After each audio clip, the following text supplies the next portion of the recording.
श्री हरिवंश महाराज जी, सत्संग में सुना है कि साधक के मार्ग में देवता भी विघ्न पैदा करते हैं। असुर विघ्न पैदा करें तो कुछ समझ आता है, परंतु प्रभु के मार्ग पर देवताओं को जीव का संरक्षण देना चाहिए। इस कली काल में जीव पहले ही असमर्थ और साधारण देवता ऐसे साधारण को नहीं करते हैं जो असाधारण भजनानंदी हैं, तो उनको ये डर लगता है कि हमारे देवलोक का अधिकार न प्राप्त कर लें, क्योंकि तपशील पुरुष सब कुछ कर सकता है। जैसे विश्वामित्र जी नए स्वर्ग की रचना शुरू कर दिए थे, तो जब कोई तप करता है तो उनको भय लगता है बेमतलब। अब यही तो निकृष्टता है, इतने ऊंचे स्थान पर बैठ करके और इतना निम्न आचरण करना कि कोई महात्मा कोई साधक अगर ठीक से भजन करने लगे तो उसके भ्रष्ट करने का वो पूरा विधान बनाने लगेंगे, क्योंकि उनको लगता है कि मेरे से ऊपर निकल जाएगा या मेरा पद छीन ले लेगा। ईर्ष्या, देवताओं में भी ईर्ष्या। देवता कोई भगवान थोड़ी है, देवता कोई भगवान थोड़ी है, उनमें भी ईर्ष्या। देखो देवराज इंद्र कितना गंदा काम किए, गौतम ऋषि की पत्नी अहिल्या के साथ जाकर गौतम रूप धारण करके 1000 भग का साप दे दिया गौतम ऋषि ने उनको, पुरंदर इंद्र जो इस समय वर्तमान में है। तो ये बहुत विचित्र भगवान की लीला है, इसीलिए देवता कोई खास वस्तु थोड़ी है। खास वस्तु तो श्री भगवान है, जिनके चरणों का आश्रय लेने से।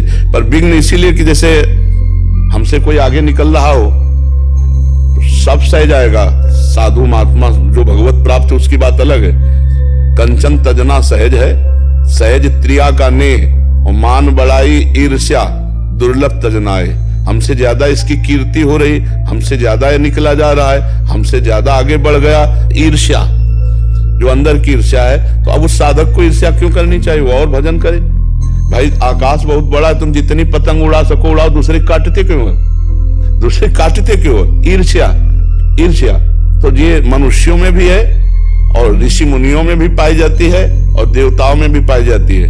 कोई भगवत प्राप्त महात्मा वो ईर्ष्या मुक्त होता है, नहीं तो गुरु शिष्य में भी पाई जाती है। शिष्य ने गुरु को जहर दे दिया, गुरु ने शिष्य को जहर दे दिया, कितने ऐसे प्रमाण।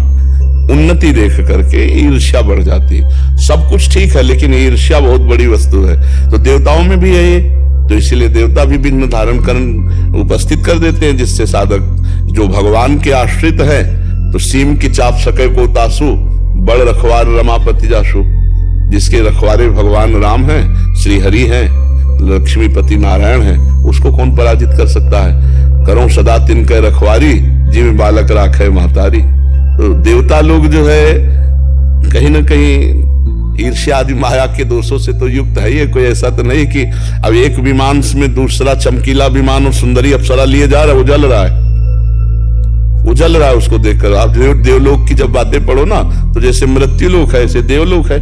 थोड़ा वो अच्छा, वहां व्यवस्था अच्छी है, बस अपने पुण्यों को भोगो फिर मृत्यु लोक में आ जाओ। कोई अंतिम अवस्था थोड़ी देवलोक, कोई अच्छी अवस्था थोड़ी है। आ ब्रह्म भुवनान लोकान पुनरावर्तिनो अर्जुन, ब्रह्मलोक तक, यहाँ से लेकर ब्रह्मलोक तक सब आना जाना है। जो भगवत प्राप्त हो गया वही सर्वदोष रहित हो पाता, नहीं तो बड़ा कठिन है।